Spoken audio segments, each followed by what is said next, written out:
नमस्कार, FM news देख रहे हैं आप। आपके साथ मैं हूं हर्ष त्यागी। कोरोना संकट के बीच देश में 14 तारीख को मकर संक्रांति का त्योहार मनाया जाएगा। इस दिन गंगा में डुबकी लगाने का काफी महत्व होता है। देश के कोने कोने से श्रद्धालु गंगा में आस्था की डुबकी लगाने के लिए आते हैं, लेकिन इस बार कोरोना की तीसरी लहर जमकर कहर बरपा रही है। तीर्थ नगरी हरिद्वार में भी कोरोना और नए वेरिएंट ओमिक्रॉन का खतरा बना हुआ है।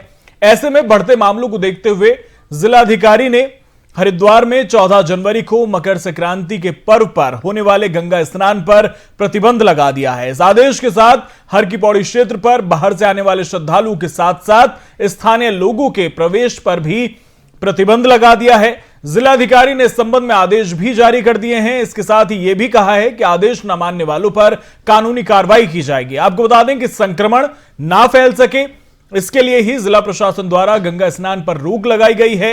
हरिद्वार के साथ ही ऋषिकेश के भी सभी घाटों पर मकर संक्रांति के पर्व पर गंगा स्नान करने पर रोक लगा दी है। यहां भी श्रद्धालु मकर संक्रांति पर गंगा स्नान नहीं कर पाएंगे।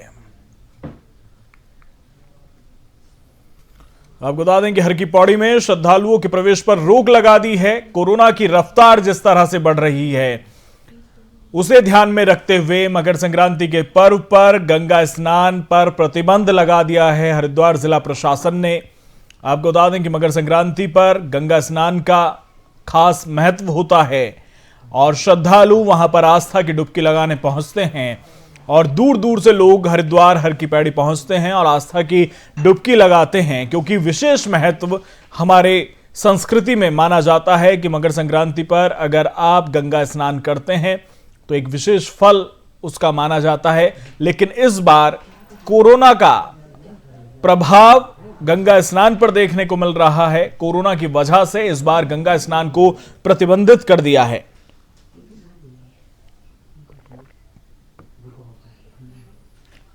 तो हर की पौड़ी पर श्रद्धालु अब आस्था की डुबकी नहीं लगा सकेंगे।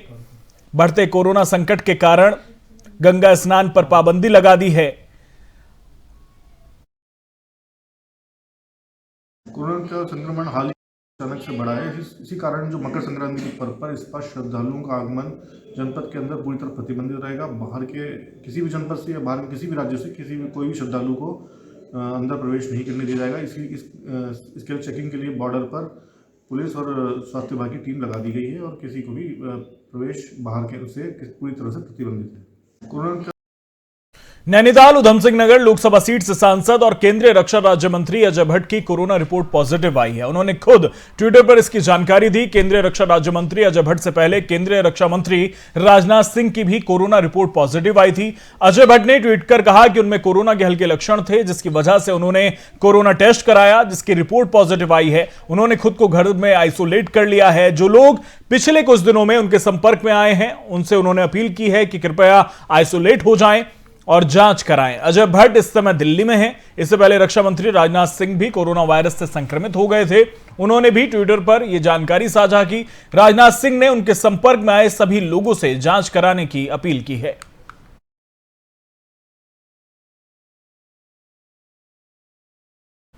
प्रदेश कांग्रेस प्रभारी देवेंद्र यादव कोरोना संक्रमित हो गए हैं। उन्हें संक्रमण के हल्के लक्षण हैं। देवेंद्र यादव ने बताया कि बीती रात मैंने अपना कोविड टेस्ट करवाया, जो पॉजिटिव आया है। मुझे बेहद हल्के लक्षण हैं, कोई अन्य परेशानी नहीं है। फिर भी मेरे संपर्क में आए सभी लोगों से निवेदन है कि सभी स्वयं को आइसोलेट कर लें, अपना कोविड टेस्ट जरूर कराएं। इससे पहले सोमवार को केंद्रीय मंत्री अजय भट्ट कोरोना संक्रमित पाए गए थे। उन्हें भी संक्रमण के हल्के लक्षण हैं। अजय भट्ट ने खुद को घर में आइसोलेट कर लिया है। वहीं देवेंद्र यादव ने भी खुद को आइसोलेट कर लिया है।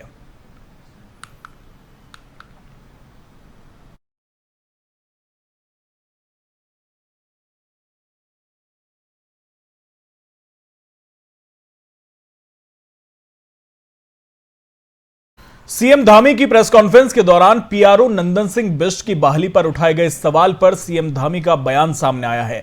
सीएम धामी ने कहा कि एक छोटा सा पीआरओ कोई बड़ी बात नहीं है। मामले की जांच कर ली गई है। जांच में पीआरओ निर्दोष साबित हुआ है, इस वजह से उसकी बहाली कर दी गई है। दरअसल नंदन सिंह बिष्ट द्वारा खनन के काम में लगे वाहन को छोड़ने के लिए पुलिस को मुख्यमंत्री कार्यालय से पत्र लिखा गया था। इस पत्र के वायरल होते ही सूबे में बवाल मच गया। विपक्ष ने खुद मुख्यमंत्री पर अवैध खनन का प्रश्न देने का आरोप लगा दिया था। इस बढ़ते सवाल को देखते हुए मुख्यमंत्री पुष्कर सिंह धामी ने तुरंत संज्ञान लिया था और पीआरओ नंदन सिंह बिष्ट को निलंबित कर दिया था, लेकिन अब नंदन सिंह बिष्ट को बहाल कर दिया है। बहुत बड़ा मामला है पीआरओ वाला, क्यों? एक अदना सा बेचारा, उसने जो है कोई एक पत्र लिख दिया होगा, वो भी हम लोगों ने उसकी जांच करवाई थी, तो कोई उसकी सच्चाई नहीं निकली। उसकी जांच के बाद जब जांच रिपोर्ट आ गई तो उसको हमने बहाल कर दिया। बहुत बड़ा मामला है पीआरओ वाला, क्यों? एक अदना सा बेचारा, उसने जो है कोई एक पत्र लिख दिया होगा, वो भी हम लोगों ने उसकी जांच करवाई थी, तो कोई उसकी सच्चाई नहीं निकली।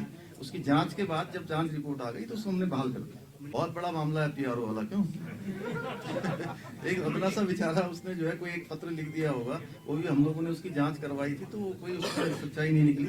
उसकी जांच के बाद जब जांच रिपोर्ट आ गई तो उसको हमने बहाल कर दिया। बहुत बड़ा मामला है पीआरओ वाला, क्यों? एक अदना सा बेचारा, उसने जो है कोई एक पत्र लिख दिया होगा, वो भी हम लोगों ने उसकी जांच करवाई थी, तो कोई उसकी सच्चाई नहीं निकली। उसकी जांच के बाद जब जांच रिपोर्ट आ गई तो उसको हमने बहाल कर दिया। बहुत बड़ा मामला है पीआरओ वाला, क्यों? एक अदना सा बेचारा, उसने जो है कोई एक पत्र लिख दिया होगा, वो भी हम लोगों ने उसकी जांच करवाई थी, तो कोई उसकी सच्चाई नहीं निकली। उसकी जांच के बाद जब जांच रिपोर्ट आ गई तो उसको हमने बहाल कर दिया। बहुत बड़ा मामला है। देहरादून नगर निगम में मुख्य नगर स्वास्थ्य अधिकारी के पद पर हुई डॉक्टर अविनाश खन्ना की नवीन तैनाती विवादों में है। डॉक्टर खन्ना के पदभार लेने और पुराने अधिकारी के तबादले को लेकर कांग्रेस ने चुनाव आयोग में शिकायत की है।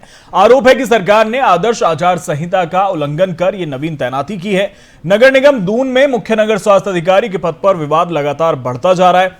शासन के आदेश पर निगम में उक्त पद पर भेजे गए डॉक्टर अविनाश खन्ना को पहले तो निगम प्रशासन ने चार्ज ग्रहण करने नहीं दिया, मगर आचार संहिता लागू होने के 2 दिन बाद सोमवार सुबह नवीन तैनाती दे दी गई। इससे पहले मुख्य नगर स्वास्थ्य अधिकारी की जिम्मेदारी देख रहे डॉक्टर कैलाश जोशी को रिलीव कर स्वास्थ्य महानिदेशालय में मूल तैनाती पर भेज दिया गया है। आचार संहिता प्रभावी होने के उपरांत हुए इस फेरबदल को कांग्रेस ने मुद्दा बना दिया है और चुनाव आयोग में दस्तक दी है।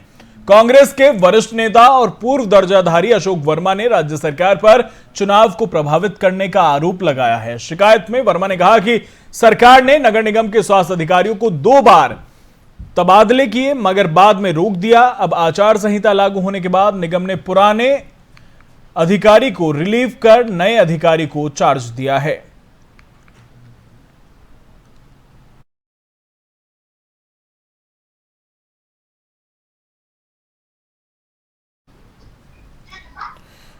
और देहरादून से एफएम संवाददाता भूपेंद्र हमारे साथ जुड़ गए हैं। भूपेंद्र, चुनाव आयोग पहुंच चुका है कांग्रेस, और चुनाव आयोग पहुंचने के बाद जो नवीन तैनाती है स्वास्थ्य अधिकारी की, उस पर सवाल खड़े किए जा रहे हैं। क्या है ये पूरा मामला, विस्तार से बताएं।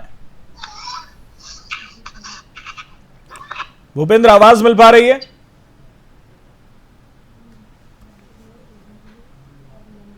भूपेंद्र, आपको आवाज मिल पा रही है?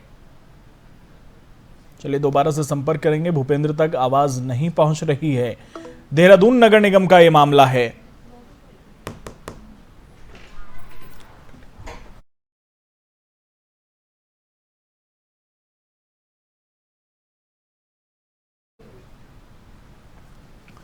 आपको बता दें कि चुनाव आयोग कांग्रेस पहुंची और कांग्रेस का यह कहना है कि आदर्श आचार संहिता का उल्लंघन यहां पर किया गया है और उसके बाद तैनाती दी गई है।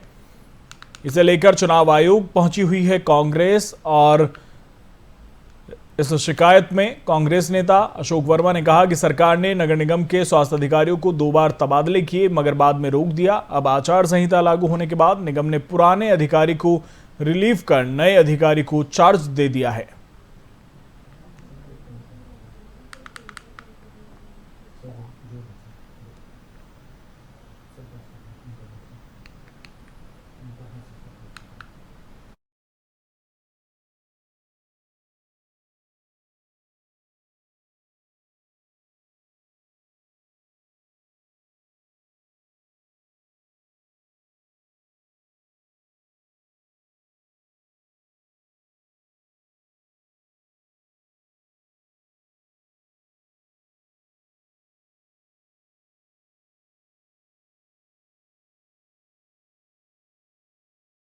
सीधा सा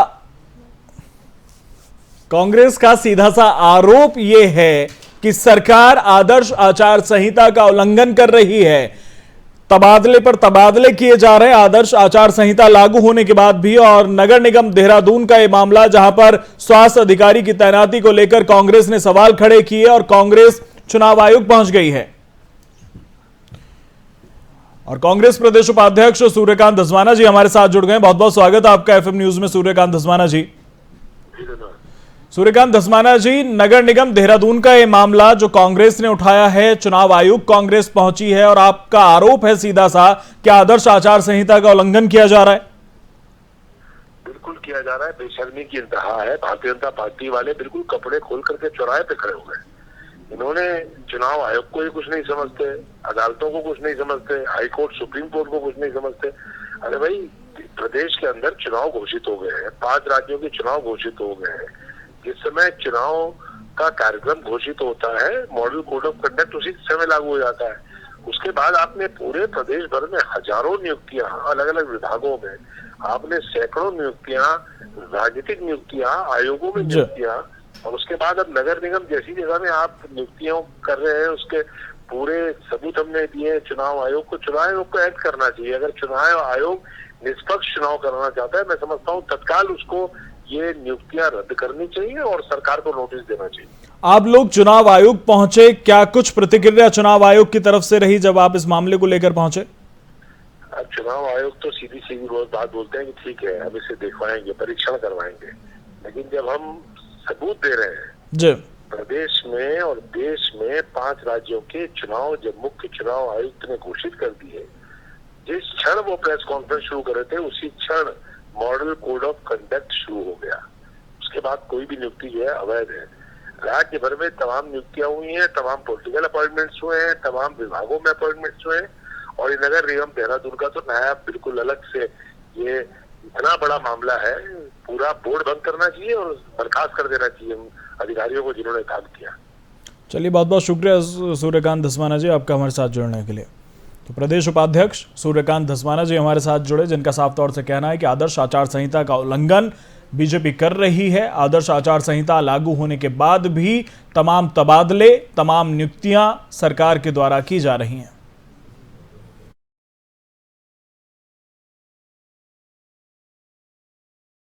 उत्तराखंड में जैसे जैसे चुनाव का समय नजदीक आता जा रहा है, वैसे वैसे ही चुनावी रोमांच भी बढ़ता जा रहा है। जहां एक तरफ नगर निगम रुड़की के 14 पार्षदों ने बीजेपी को अपना इस्तीफा सौंपा है, जिसके बाद नगर की राजनीति गर्मा गई है। इसके चलते रुड़की में वरिष्ठ कांग्रेसी नेता हंसराज सचदेवा के नेतृत्व में कांग्रेसियों ने पत्रकार वार्ता का आयोजन किया, जिसमें वरिष्ठ कांग्रेसी नेता हंसराज सचदेवा ने कहा कि बीजेपी के 14 पार्षदों के इस्तीफे से पूरी तरह बीजेपी सरकार की विफलता है और बीजेपी सरकार जिस प्रकार से काम कर रही है उससे नुकसान आम आदमी और आम जनता का हो रहा है।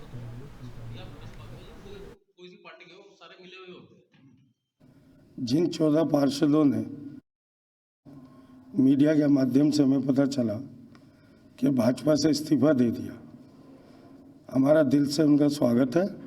वो हमारी पार्टी में कांग्रेस में आए और कांग्रेस का काम करें।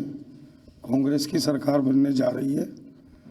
अगर उनको भाजपा में अच्छा लगता तो वो इलेक्शन के टाइम में 14 जने भाजपा ना छोड़ते। तो हमने आज जो मीटिंग करी है वो इसलिए करी है कि वो 14 के 14 कांग्रेस में आए, उनका वेलकम है, स्वागत है और हाई लेवल पे हम उनकी ज्वाइनिंग कराएंगे, उनका धन्यवाद करेंगे, वेलकम करेंगे। चुनाव आयोग ने उत्तराखंड में चुनाव की तारीखों का ऐलान कर दिया है और उत्तराखंड में आदर्श आचार संहिता भी लागू हो चुकी है। आचार संहिता लगते ही प्रशासन भी अब हरकत में आ गया है। पुलिस अब अलर्ट मोड पर नजर आ रही है। एक तरफ जहां सरकारी संस्थाओं से सभी राजनीतिक पार्टियों के होर्डिंग को उतार दिया गया, अब चुनावी माहौल खराब करने वालों पर कड़ी कानूनी कार्रवाई करने का अल्टीमेटम पुलिस ने दे दिया है। वहीं आज चुनाव को शांतिपूर्ण तरीके से निपटाने के लिए मालधन के सभी राजनीतिक पार्टियों के जनप्रतिनिधियों के साथ वार्ता कर चुनाव को शांतिपूर्ण तरीके से समाप्त कराने की अपील की है। मालधन के जनप्रतिनिधियों ने चौकी इंचार्ज को चुनाव में पूर्ण रूप से सहयोग करने का आश्वासन दिया है।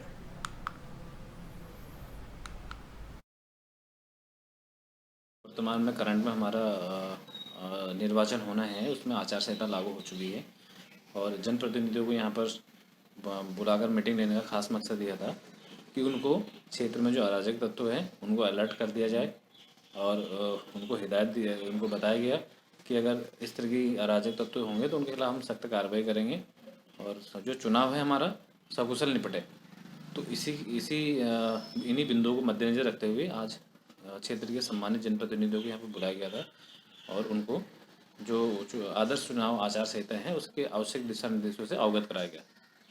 वर्तमान में करंट में उत्तराखंड में लगातार हो रही बारिश अब किसानों के लिए आफत बनती नजर आ रही है। किसानों के सामने अब रोजी रोटी का संकट खड़ा हो गया है। रामनगर के मालधन क्षेत्र में भारी बारिश के चलते किसानों की गेहूं, सरसों और मटर की फसल बारिश के पानी में डूब गई, जिससे छोटे और मंझले किसानों के सामने रोजी रोटी का संकट खड़ा होने लगा है। किसान लगातार प्रशासन से फसलों में भरे पानी की निकासी की मांग कर रहे हैं, लेकिन अधिकारी सुनने को तैयार नहीं है। सिंचाई विभाग के अधिकारियों को बार बार सूचित करने के बाद भी कोई कार्रवाई होती हुई नजर नहीं आ रही।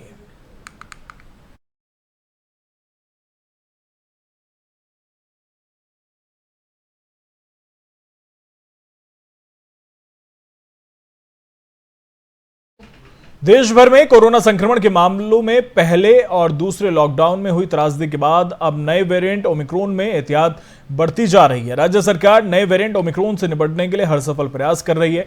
ओमिक्रॉन के खतरे से बचाव के लिए प्रशासन पूरी तरह से अलर्ट नजर आ रहा है। कोरोना की तीसरी लहर से बचाव के लिए पुलिस ने भी पूरे बंदोबस्त कर दिए हैं, जिसके चलते प्रदेश की सीमाओं पर चौकसी बढ़ा दी गई है। साथ ही स्वास्थ्य विभाग की टीम के माध्यम से टीकाकरण करने वाले और NT-PCR रिपोर्ट के बाद ही प्रदेश में प्रवेश करने के निर्देश दिए गए हैं। पुलिस ने सीमावर्ती क्षेत्रों में फोर्स बढ़ा दी है। साथ ही चुनाव के मद्देनजर भी राजनीतिक पार्टियों पर पैनी नजर रखी जा रही है, जिससे किसी तरह की रैली या गैदरिंग ना हो सके। साथ ही मास्क के उपयोग पर भी जनता को जागरूक किया जा रहा है। ASP कांशीपुर ने बताया कि कोविड गाइडलाइन का अनुपालन न करने वालों पर सख्त कार्रवाई की जाएगी। अभी कोविड संक्रमण को देखते हुए जो कोविड-19 की अभी जो लेटेस्ट गाइडलाइन है उसके अनुसार बॉर्डर एरिया पे जो चेकिंग हो रही है उसमें लगातार डबल डोज जिन लोगों ने लगाई है उनके एंट्री, या फिर जिन्होंने RT-PCR अभी रिसेंटली जो RT-PCR करा के जो नेगेटिव हैं वो लोग एंटर करेंगे। और फिर दूसरे जो मास्क धारण किए हुए हैं और उनकी वहाँ पर चेकिंग होगी कि वो कहीं पॉजिटिव तो नहीं है। ये सारी चीज़ें इंश्योर कराई जा रही हैं और वहाँ पर उनका डेटा भी रखा जा रहा है। साथ ही साथ उसमें मास्क को इंश्योर किया जा रहा है कि मास्क पहना हो। इसके लिए हम मार्केट और अन्य जगहों पर भी कार्रवाई कर रहे हैं और इसमें चालान की भी कार्रवाई हो रही है। लोगों को जागरूक भी साथ साथ किया जा रहा है। सोशल डिस्टेंसिंग और कोई गैदरिंग ना हो, इसके लिए जो भी गाइडलाइन है उसका पूरा पालन किया जा रहा है। लोगों को इसके बारे में जानकारी दी जा रही है। कोरोना के नए वेरिएंट आने से स्वास्थ्य विभाग अलर्ट हो गया है। कोरोना वैक्सीन के बाद अब नए वेरिएंट से बचने के लिए बूस्टर डोज लगनी शुरू हो गई है। वहीं विकासनगर क्षेत्र में भी बूस्टर डोज आज से लगाई जा रही है, जिसमें 60+ लोगों को बूस्टर डोज और फ्रंटलाइन लाइन वर्कर को बूस्टर डोज लगाई जा रही है। वहीं 15 साल से ज्यादा के बच्चों को वैक्सीन और कोविशील्ड दोनों ही प्रकार की वैक्सीन लगाई जा रही है।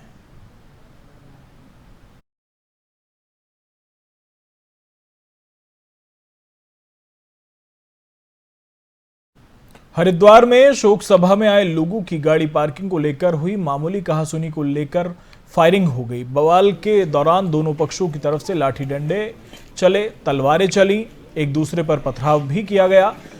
मिली जानकारी के अनुसार करीब 20 से 25 मिनट के बवाल में दोनों पक्षों से 8 से 10 लोग घायल हुए हैं। घटना की जानकारी मिलने के बाद मौके पर पहुंची पुलिस ने अतिरिक्त पुलिस बल बुलाकर हल्का बल प्रयोग कर सभी को तितर-बितर कर दिया। घटना के बाद ग्राम रोशनाबाद में भारी संख्या में पुलिस बल तैनात है।